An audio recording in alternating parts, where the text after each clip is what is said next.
We're gonna talk to some people, gonna have a lot of fun. We're gonna talk to some people, gonna learn a lot of stuff. We're gonna talk to some people, gonna have a lot of fun. We're gonna talk to some people, gonna learn a lot of stuff. Cause Kristen knows blank. Hi, everybody. Welcome back to the Kristen Knows Blank podcast. I'm so excited about my guest today. You've seen him in movies, on television, on more movies, in more television. Before we get to my amazing guest today, guys, thank you for listening. Thank you for watching. However you're taking in this podcast, please take a second to like, follow, and subscribe. I'm Kristen Key. I'm the host of this crazy mess. You can find me through my website, KristinKey.com. Find me on all my social medias. I've got lots of videos and fun stuff. And if you want to support this podcast and all my other shows, join my Patreon. So many fun things on there. There's exclusive bonus content. There's the behind the scenes videos that I have from the backstage of almost every show I do. There's a game night, a lot of fun stuff. Join the Patreon. Also, I'm on Cameo. So if you want to give the unique gift of a song from me personalized to whoever you want to say something to, find me on Cameo. Now, my guest today, oh my God, you might remember him from Everybody Loves Raymond, from Finding Nemo, from just about any Disney or Pixar movie you can think of. He's got a new movie, Elio, coming out spring of 2024. Computer Lady. Play that interview with Brad Garrett. Playing interview with Brad Garrett. Hey, there he is. Hello? There he is. Hi, beautiful. Thank you so much for agreeing to do this. Oh, stop. I'd do anything for you. You know I adore you. Oh, man. Well, now we have it on video, so I'll never forget. But thank you for coming on. I'm going to ask you some questions. Please. And I want to get to the things that I know that you're into. But first, I had a question that I just popped into my head. After everything that you do, the TV and movies and stuff, why do you still do stand-up? Well, it's funny. The audience asks that every night. But, I love it. I love it. It's a lot less boring than waiting around in a trailer for 12 hours, to pop on stage and do 6 lines. There's just something about stand-up. It's really the only thing, as you know, because you're one of the best, and I just love your act. But, it's one of the few things in our industry that you can do alone. You're your own writer, director, at times audience. Sometimes I have to run out, laugh, then run back on stage just to help my rhythm. But it's one of the few things you could solo in our business, and it's different every night. At least it is for me. When you're on stage, I notice the applause breaks. And Izzy, the new wife, who sends her love, by the way. Oh, I love her. Tell Izzy I said hello. Thank you. She says, you should count your moan breaks. Because I'm getting, I don't have to tell you, I've opened for you and you've gone on stage, and it's like you take them through a psychological process, though, that my audience does. Like, I feel like if I go on stage after you, it's like a therapy. It's like handing them a puppy that they desperately need. You take them through the 5 stages of comedy all at once. There's a lot of voices I have yet to find names for. So, it's still, I don't know what it is. As you know, I don't have much of an act. I love your act. No, I know that it's all crowd work. I may bring in a puppet or two eventually, just to spice it up. But I love it. I love doing it, and I love improv. And every night I rehearse my ad libs before I go on. A lot of people stretch. I rehearse my ad libs.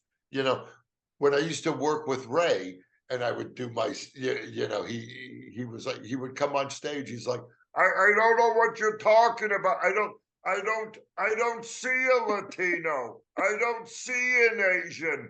And I'm like, well, Ray, sometimes you got to pretend. But. And at this point, I think comedy is one of those, you never know, like you said, you never know what you're going to get from an audience. So I feel like it's, you're never too big to have, a great show where you feel like, oh, I'm on cloud 9, but also there's still some shows that, do you ever feel that like, wow, that was uncomfortable for me, and yet you still keep going on stage? Do you have those moments? Oh gosh, of course. And I think part of the illness is, if it was, for me, if it was great every night, I probably wouldn't do it. I'm just trying to, to me, the bar I'm shooting for is less refunds. Less refunds. Last Saturday I only had two, but technically they were late, so my opening number they missed, which is where I do the thing. I'm still doing the fog machines, but they missed that. But I mean, yeah, it's like I mean there are nights when I'm like, why am I doing this to myself or the audience? They deserve so much better.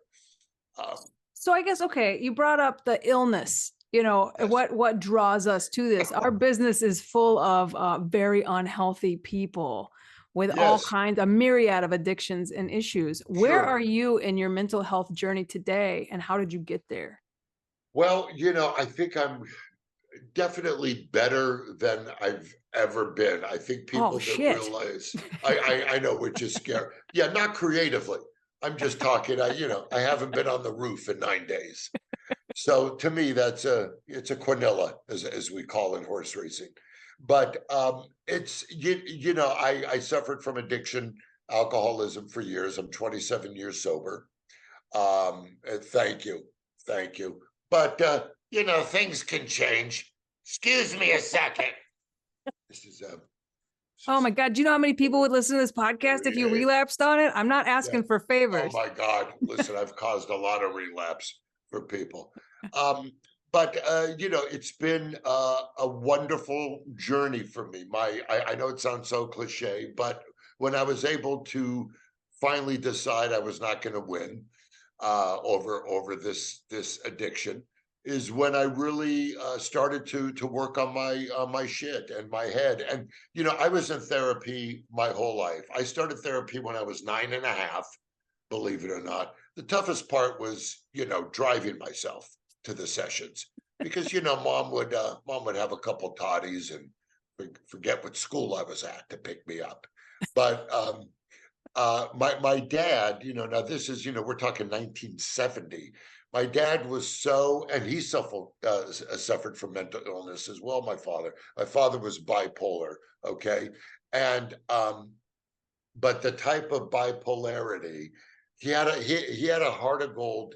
He was an incredible guy, but he really continued to sabotage himself. He was a great father for me, but he had trouble with relationships, and he had trouble with accountability, and he had trouble with boundaries, and he had trouble with being able to he tried to constantly work on himself, but he would find little avenues to take to derail his progress, which is part of bipolarity.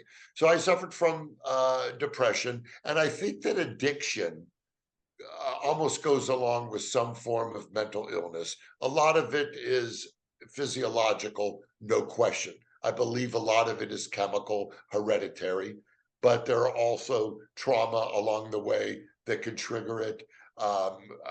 Things that we've never really worked out psychologically. So my point was, I was always open to therapy.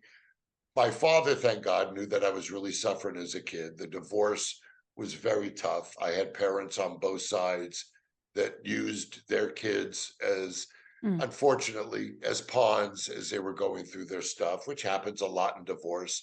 So there was a lot for me to handle at a very young age. And then at a young age, I found myself being the parent, and my kids were really my parents, if that makes any sense. I was the referee, I was the coddler, I was the fixer. And the more out of control our childhood is, the more control freaks we become later in life. And that was my thing. And I used alcohol to escape, and drugs. And I loved it, to be honest. I loved it because it took me out of my head. And a lot of people that are artists, their head is everything. It's like you can come home from work in a regular 9 to 5 job, and you can leave it alone. You leave it at work. You leave it at your desk, at your cubicle, at your law firm. But when you're an artist, it never shuts down, because we don't leave our work. It's something that continues. We're always thinking of of something else. And sometimes when you're not really together or you have addictive issues, it works against itself, because when you can't leave your head, you can't leave your thinking. Right. And the stuff, good and bad, constantly recycles. And that's what, the booze did. I was a very, very high functioning alcoholic when I decided to go clean. Half of my family didn't even know I had an issue. Mm-hmm. I also believe that half of my family was in denial about my issue, because they were all struggling with their own thing. But it's still a work in progress. I love my sobriety. I've gotten to the point in life where I value the things around me that I love. I know how lucky I've been in my career. So my gratefulness and my forgiveness is my rebound. That's what keeps me together. My gratefulness that I'm surrounded by amazing people. I have incredible children, an incredible partner, my wife, Izzy. I still do what I love, and I've been lucky. I've been lucky. I worked hard, but I got lucky. And I broke in a day. For comedians and actors, it was a lot easier than it is to break in today. And I realize that. But I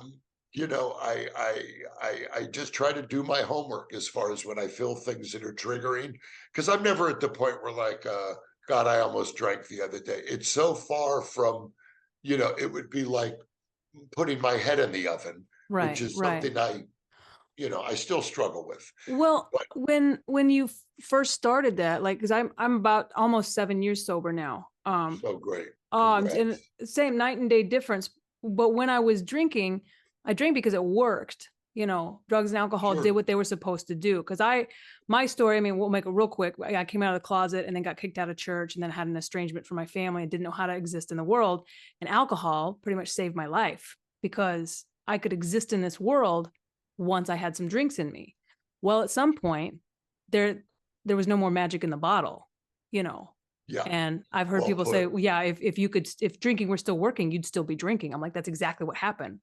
The Yeah. drinking wasn't working anymore. And I so I can't had, believe that car accident you had. I had never known that. And when I saw that on your Instagram, it's like my heart broke, because, I know very little about your struggle, but I know that sobriety is huge for you. And when I saw that car accident, it is nothing short of a miracle that you survived that. yeah. And I that was like, I actually had to cancel a week at your room because of the wreck, and I felt horrible about it. But as the years have gone by, of course, I feel like I've been able to get sober and do a much better job at your room than, getting in a drunk driving accident and having to cancel on you. But You're incredible. After that accident, were you done, or no, did you? no, No. no. How long after that? 3 years. It took 3 years. Yeah. Okay. Because Because I fell off of Julio Iglesias' tour bus. I fell off. He had a wait, no, double-decker tour you bus. are making this up. That is No, not I true. swear to God, that's how I did this to my nose. I was opening for Julio Iglesias Oh my God. and drinking heavy. I was a big nighttime drinker. I convinced myself that because I really didn't, I mean, there were some days at brunch, I would have, a taste. But my clock started at 4:55. That's why I would love to drive really fast to the East Coast, because I'd get a start on it. But one of the heights of my drinking was opening for Julio Iglesias, and uh, he was an incredibly kind man, and the band was great, and the crew was great, but I had one of the toughest times. I was an opening act for years before Raymond, right? So that's where I really cut my teeth. But Julio was playing stadiums. He was playing like bull rings. He was playing like hockey stadiums in Calgary. He was so huge when I was opening for him. And I would walk out there, and it was beyond some nights, it was titters, but, I don't have to tell you, but it just really wasn't working, and he kept having me back, and after about a year, I had a couple toddies with his road manager, who was a great guy, and I said, let me ask you something. I said, you've been on the road with Julio for many years. I don't feel like I'm really able to get the audience the way I would like. And he goes, well, they don't speak English. I go, what do you mean? He goes, well, haven't you noticed that Julio sings in 3 different languages? And I said, yeah, and one of them is English. Oh yeah, they're not there for that. What? And I said, so what? So why does he have a comedian opening? And the guy looked, he goes, well, Julio loves to laugh before he goes on. And I said, well, why don't I just go to his dressing room, do my 20 for him so I don't end up on heroin, And so I would do my thing for the band. The band was behind me. I would do my tired, Latino jokes. But that is where I learned to really work a crowd, because my writing was never stellar. And my ability to work a crowd, because for an opening act, no one's there to see you. People Right. are coming in late. Yep. I mean, when I opened for Sinatra, they used to dance during my act. I literally had people that would start to sing the Summer Wind to each other as I was on stage. And when Frank would see me bomb, he would just pull the cord, and that's when I'd have to wrap it up. Some nights it was 10, some nights it was 30, and he would just go, let's go. And he'd pull on the cord, and I would. So my point was, and I'm sorry I'm all over the place. I should start drinking again. No, but the point was, Julio had a double-decker tour bus, and the bottom level was for the white people. And then the top level was, he had a huge suite. And so one night I had I was on, that year it was tequila. It was gold tequila, but they didn't have gold tequila, so they had silver. So I hit some silver, hit it hard, and I thought I was on the bottom level of the bus, and I was on the top level, and I did a header in front of the Sheraton, and and I landed on my noggin, and his drummer Dave, who's one of the kindest men in the world, he was a reserve fireman. He was on the ground patching me up, and this is like in front of the crew. Drank like 6 years after that. So it's funny how our wake up calls we both had. We still didn't want to wake up. We could have killed ourselves. Sure. But the guy looked at me and he goes, you got to get a grip of this. He said to me as I was on the ground, and of course and I came out on stage the next night. We were playing Jones Beach in New York, and my face was bandaged, and I walk out, and I do the hacky line, you should see the other guy, and continue to bomb for the next 20 minutes. But as I fell off the bus, I heard Julio. He was like, somebody pick him up. That was like, I take him to my trailer. And then we had it. But it's amazing what we go through. But we have to go through it. And I wasn't ready until I was ready. I have people in my life that need to make this step. And people will go, can you talk to them? And my heart breaks. You got to be ready. You and couldn't after have that told car me. crash, Yeah. you weren't ready. And it's No. amazing you walked away. People told me, they were like, Jesus was in the car with you. And then like a friend of mine was like, my dad was in the car with you. I was like, your dad weighed 450 pounds. There's no room in a Corvette for your dad and Jesus. Like I was such a dick about it. And like, I'm just like, Jesus didn't take the wheel, and I That's would the way not. I was, yeah. Yeah, I didn't. No, I'm fine. I survived. But in the back of my head, I've got this, when people I'm like, I don't have this. I'm completely out of control. I could die at any time, but it took 3 years to wake up and then go, okay, now I want help.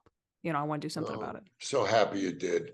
Same to you. So happy you It's did. you have such a fun career, and people may not know this about you, but the comics, we all talk about you behind your back. And the one thing we all say, besides our impressions and stuff, is that you're the nicest, most genuine, like most generous person that I've ever worked with. And I know that's got to be from your sobriety and your thank you. The way you take care of yourself, because you take care of other people, and only people that take care of themselves can take care of other people. Yeah, that's such a good job. Thank you. That means a lot. Thanks. Well, and I wanted to ask you, you mentioned it in the email. I don't know if it's a positive or a negative. How's your poker playing these days? Well, is it part of the mental health, or is it part of the insanity? Where does it? I think it's part of the insanity. I think it's one of the things that I held on to. Okay. That is, that I'll convince myself isn't an addiction. But I love poker. Thank God I'm not that good, because it would only mean I play longer. But it's something I've been able to, I guess hold on to from when I was doing stuff I shouldn't do. And it's one little guilty pleasure where I love it. I love it. Again, it's part of that edge. It's part of that moth and flame. But it's a lot more in control because I'll set a limit. And I'm a low stakes player. I was going to ask if you hang out at the high roller room. $5, Yeah. $2, $5 hold'em, Fun. So it's low stakes, usually the lowest stakes at wherever I play. And I love it. And I lose probably 70% of the time, it's kind of like drinking in a way. 70% of the time it's a horror, but 30% of the time you're going, oh, I didn't know I could dance like that. It's like I'll win a hand that I have no reason. But the thing about my game is I'm courageous, and I'm a good liar from all my years of drinking. So I was going to say maybe you're acting as well. Like I was going to ask, how's your poker face, or do you use your stand up and your ability, your quick wit to deflect, like to take other people and make them uncomfortable? Like, what's your strategy? Well, it's funny. I used to do that back in the day when I had more energy and more insecurity. I would go to the table and I'd go around and I would do my BS, and people found it okay. Some people found it obnoxious, but at the end of the day, I was exhausted. So now I just put on hat and glasses, and people don't know who I am anyway. A lot of people think I'm Kramer. That's really true. Yeah, I say that, people go, oh, that's funny, but I get it at least once a week, where they either say, they call me Seinfeld. They'll go, hey, the guy from Seinfeld, which they know isn't, or I get Kramer once a week. And me and Izzy laugh about it, because when I say it on stage, people go, but they laugh to the point where they could see it. Maybe it's the meltdown I'm having. I don't know. But it's something where it's, the bloom is off the rose. So, but I love poker, and I just love that I'm always trying to learn, but I don't read the books. I had when many years ago, I would hire a coach, and say, help me learn. But when it comes to the math, the quick math, a lot of these poker players, they're mathematical geniuses, even though they'll tell you they're not gamblers. That's their denial, of course. But they are mathematical geniuses, where a flop will come out, the first three cards, and they will know their percentage immediately of if they need two more clubs or two more hearts, and I'm sitting there smelling the cards. I'm a different strategy. I'm a different, but you know that you've been in the green room with me, where you would go, sure. like, where you would go, don't put that in your mouth. Where it's like dealing with a huge toddler. Where's Izzy? He's wandering around again. She went to the grocery store. She's picking up some produce boxes today. She thought today would be a good day to move. It's not too hot. And, my favorite times with you in the green room are always when you bring the dog. You've got, how many dogs do you have at home right now? Well, we only have two now. Just two. Now And it's the big one and the little one, right? Well, the big one left us, bless his heart. He's at the big milk bone in the sky. But I have a 16-year-old West Highland Terrier. Okay. Who refuses, it's time. He's eating, he does what he needs to do. He's not suffering, but he will stare at a wall this close for, and I'm not exaggerating, 8 to 9 minutes. He's got a vision problem and a hearing problem. And I'll go, Chester, you okay? He's like, yeah, great. And he just goes right back to it. So there's no hearing, there's no sight. But little Ivy, my teacup Yorkie, the diva of the green room. Oh, I love her too. I love a diva. We get along. She is a diva. Yeah. And she'll go by old Chester, who doesn't hear or see, but you bring him to his food, you walk him in. He's fine. He'll let me know when it's time. Yeah. My mother, God bless her, but when she was ready, she looked at me, and I was holding her hand, and my mom looked up at me, and she said, Bradley, she called me Bradley. She goes, Bradley, please don't unplug that. and I knew immediately what she meant. She wasn't ready. We were ready. We had everything in line, like months before. Put the pillow away, Brad. Yeah. Well, sometimes people need a little help, a little help. But I tell everybody, please, the minute I make a stinky, at the mall, just do me a favor, come up from behind me where I don't see you, and just pull a Lenny. Remember of Mice and Men? Yeah. Remember when they said, look at the rabbits, Lenny. Look at the rabbits. It's not a matter of time. It's got to be right. It's quality. Do you know what I mean? But I don't have to worry, because it's weird. You never see like 6'8", 90-year-olds. Oh, that's really true. It's very, true. Very true. Yeah. It's like Great Danes. Yeah. Oh, you're going to get hip dysplasia. Oh, no. Yeah. Because the larger, the girth, between the height and everything else is, because I know I'm going to do, I fell in the backyard, the other day. What were you doing? One of my first old man falls, and it started as a trip, and a trip you can kind of ready yourself. Yeah. But the trip escalated into like this horrific gymnastic tumble where, and I'm a large, and I took out a bush, part of our pepper tree, as I was flailing and falling, and and Izzy's in the window going, Stop it. Who puts Jello on the floor? But it's just you got years till you get there. But old age, honey, I hit the 60s a couple of years ago, and it's brutal. Oh my God, brutal. I'm glad I still have you. You're in my mind, you're a specimen of a man. How would you know? I don't know. That's the thing. I'm like, is he attractive? I don't know. What are men supposed to look like? You're an Adonis, You're the correct? first woman to say Why weren't that. you Thor? You're so handsome. I don't have any totally. idea what men are supposed to look like. Time for 5 quick questions.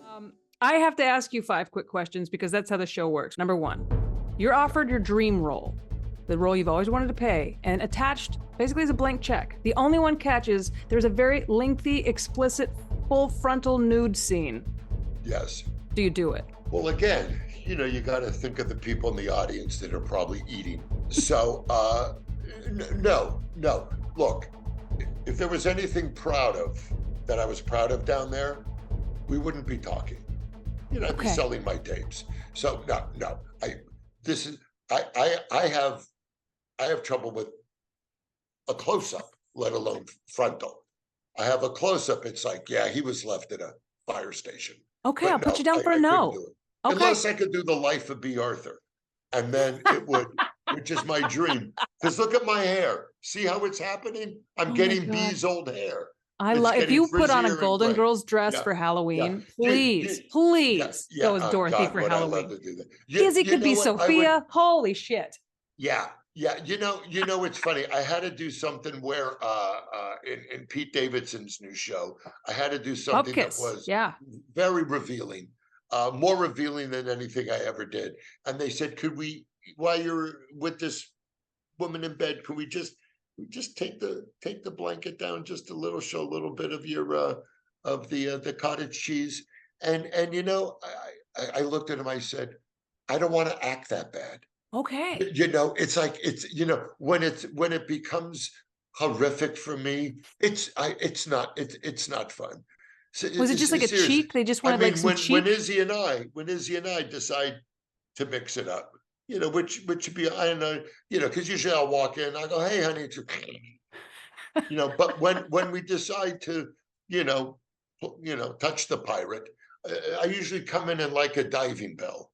It's like a huge thing, and the big gloves. And she says, "I'm the sea urchin, and just swim by me." No frontal, no frontal. Okay, it's that's not question big 1. Enough. Let's get off the naked question. Okay. Oh, question number 2. No nudity. There's a time machine. You can go back in time to any time or place for one whole day and change nothing, or go back to any time and place for 1 hour and change something. What do you do? Boy, that's a tough one. I would I would probably go to the beginning of this podcast and fake laryngitis. I did tell Izzy right before I said, she'll let me get out of it, right? Boy, that's a tough one. But if I had to go back in time, I'd probably want more time with my kids when they were younger. I love being a dad. I still do.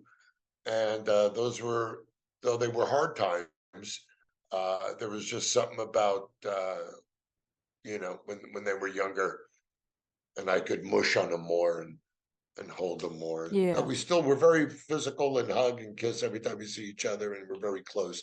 But I just, I loved some of those early years. Is that corny? No, it's What everybody do has. most people say? I would stop the war in Ukraine or We shit have like that? mixed. A lot of people would kill Hitler, which made me Okay. feel bad because I would go back and sleep with my ex from high school. So I was like, I felt like a piece of shit for saying Was that a at- guy or a woman? It was a woman. Yeah. Okay. And that was in high school? Yeah. But it was like, And you would go back and sleep with her? just for fun. No, it's mainly about being that age at that body again. Yeah. Oh God. But then I man. felt terrible about my answer because like my next guest was like, well, I would kill Hitler and save the world. I'm like, my answer was horny. That's not fair. I want to change my answer. Okay, I would sleep with Hitler. I would sleep with Hitler. What I would do. All right, I would make him screw a Jewish man just to get back at him. Just to get back at that This bastard. is a much Right? better answer. Although, I mean, Yeah. I love that you changed what They say he was kids. closeted. I would fuck They say Hitler. he was Either closeted. way. Oh, I didn't know Yeah. that. He looks gay. Yeah, they say he was closeted. He Well, looks all you good. got to do is add a little to the mustache on each side, Oh yeah. and you're, Yeah. you're the, you're the cowboy in the Village People. No, Question 3. Maybe Question not. 3.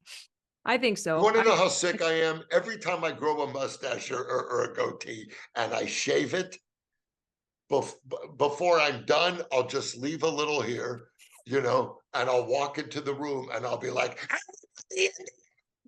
and I think this has a lot to do with the restraining order when I was a younger father, hence going back to the time machine where I could take him to It's a Small World, which is really every place I go. I'm such a hack.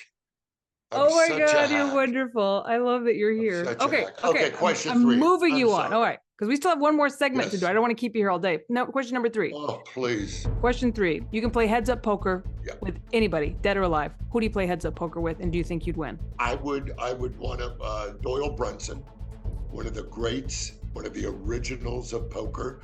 He was an amazing gentleman.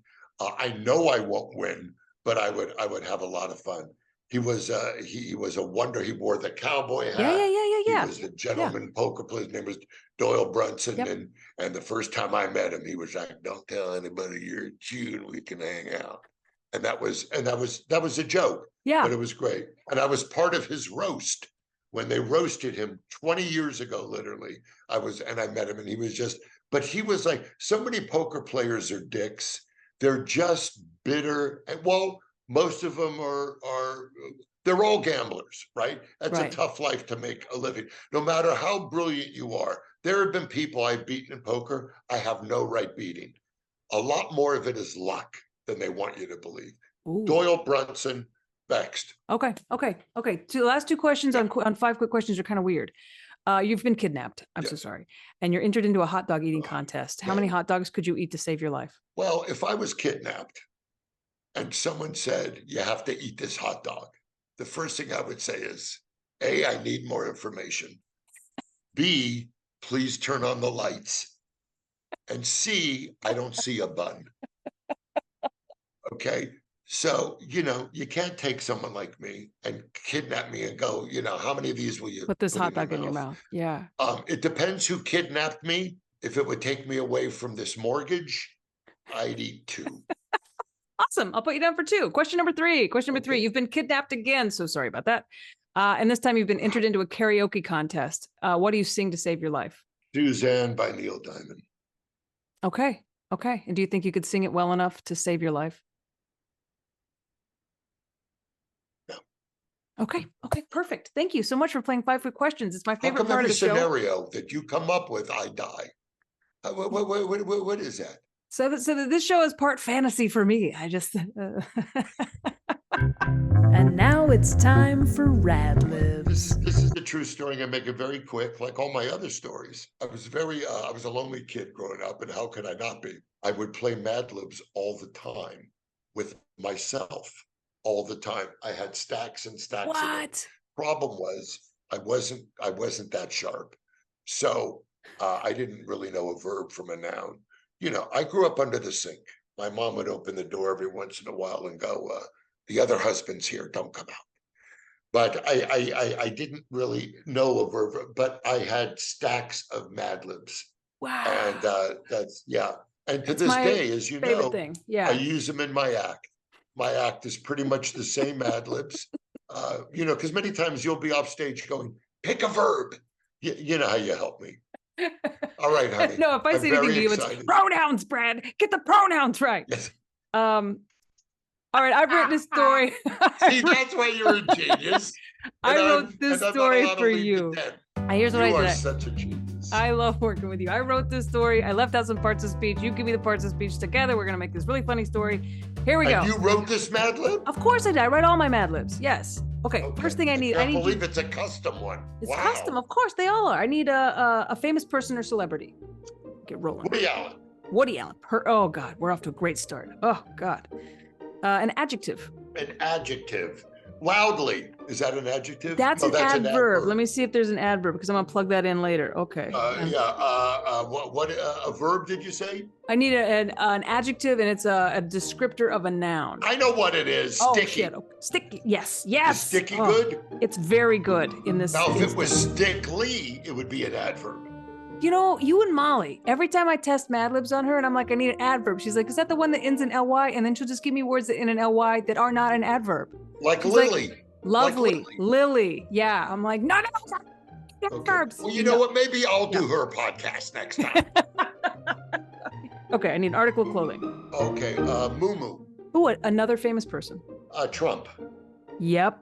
Oh, Woody Allen, Trump, and Sticky. What can go wrong? God, this is it's shaping up to be really good, actually. Really? And another adjective. Don't tire out now. We got about 16 left Frozen? of these. Frozen's perfect. I'm not talking the movie, which is fabulous. Watch it in reverse. Frozen. Excellent. Frozen. Excellent. Is that an adjective? That is an Because adjective. it describes a noun. Yeah. Yes. Or my wedding night. A verb ending in ed, so just a verb, and I can put the ed on it if you want. Limp. Yeah, so limped. Yes. A food. Hummus. Yep. Something you forgot. My erection. Yep. Plural noun. Plural noun. Insects. Yep. A liquid. Hawaiian punch. Look at you. I know where your brain. See, it's fun to play it with comics because you. How many liquids did you go through before you got the Hawaiian punch? 7. Mm-hmm. How many were semen? That was number 1. I didn't want to do it. First name. What's Any that? first name. Any first name? Mhm. Gladys. A verb. Run. A question. Is that my sphincter? Sorry. No, it was great. An I asked that occupation. 3 times last week. Wasn't even a medical thing. One was the gardener, knocked on the back door, something about a sprinkler. An occupation or profession. Architect. A body part. What's that thing that I can never find? A clitoris. Clitoris. To me, it's like, it's like an elf. Are they real? Do they exist? Or is this just a way to get more of my things? A plural noun. Henchman. Henchman. Yeah. Is that a Excellent. noun? Yeah, that's totally a noun. That's a plural Okay. noun. It's more than one Okay. henchman's. And I'm- it doesn't end in an S, which is interesting. You're nailing Yeah. this. Yeah, An amount of okay. money. Amount of money? Mhm. $8. $8. And It's my corporate rate. this is why we're striking. I need an adjective ending in est. Stinkiest? Stinkiest. Yep. Brad, we Right? have a story. When will I know if I win? We have a story, my friend. All right. This is Okay. a story written specifically for you. And because it's specifically for you, because of all the time you spend there, it's just called Welcome to Las Vegas. Welcome to Las Vegas. Welcome to Las Vegas, and thank you for choosing the Woody Allen Museum Resort and Casino in sticky downtown Las Vegas. Our hotel is filled with relics of old Vegas history on display in the lobby. You'll see the moo-moo Frank Sinatra once wore to the Oscars. And of course, it's autographed by none other than Donald Trump. You've chosen to stay in the Elvis suite. What a frozen choice. You'll sleep loudly on a bed the king once limped in. Every wall is decorated with images of Elvis's hummus from around the world. Every square inch of your suite will remind you of your erection. When you arrive, you'll find a cold bucket of insects and a bottle of our finest Hawaiian punch. That's nice. During your stay, your concierge, Gladys, will be at reception 24/7 to fill your needs. If you say run, she'll say, is that my sphincter? If your requests are a little bit more adult in nature, architects are legal in Las Vegas, so day or night, a professional architect can be delivered to your room. Their rates are reasonable, their clitorises are clean, and their services will leaving you say, holy henchman, I feel like $8. So enjoy your stay in Vegas, the stinkiest place on earth. How do you do it? How do you do it? Yeah, you know what? If I would have a closer if you would sell me that. That's it. I'll continue to apologize and say goodnight. Thank you so much for I coming love on. you. Thanks for doing this. You're one of the greatest. You know, Debbie Gutierrez, you know Debbie. I love Debbie. She's a wonderful friend of mine. She now comes here on Wednesdays. We were talking. Yeah, that's right. Nope. That's right. We were talking about what a star you are on and off stage, and how we're so excited because, you know, Debbie and I were both due to go to the home soon. She'll be 90 in March. And she was cleaning, and I was saying, please put your back into it. No, we're very close, but we were just saying how you're one of our faves, and we love you, and you're so unique. And my love to Molly, and Thanks, thank Brad. you. Interview complete. Saying goodbye to that guy from Seinfeld. Thank you so much, Brad Garrett, for coming on the show. Oh my God, that was so much fun. Guys, did you have a good time? Oh, please take a second to like, follow, and subscribe to this podcast. Come see me in a city near you. My tour dates are on my calendar, which is on my website, KristinKey.com. Follow me on all my social media. Join the Patreon. So much fun stuff on Patreon. Get a cameo from me because you can give the unique gift of one of my songs to someone that you love or someone that you hate. I don't care, but get a cameo from me. And next time, I'll be bringing you another fantastic guest. We're going to chit chat, play 5 quick questions, do a Mad Lib, and everybody goes home happy. So until next time, bye. We're gonna talk to some people, gonna have a lot of fun. We're gonna talk to some people, gonna learn a lot of stuff. We're gonna talk to some people, gonna have a lot of fun. We're gonna talk to some people, gonna learn a lot of stuff. 'Cause Kristen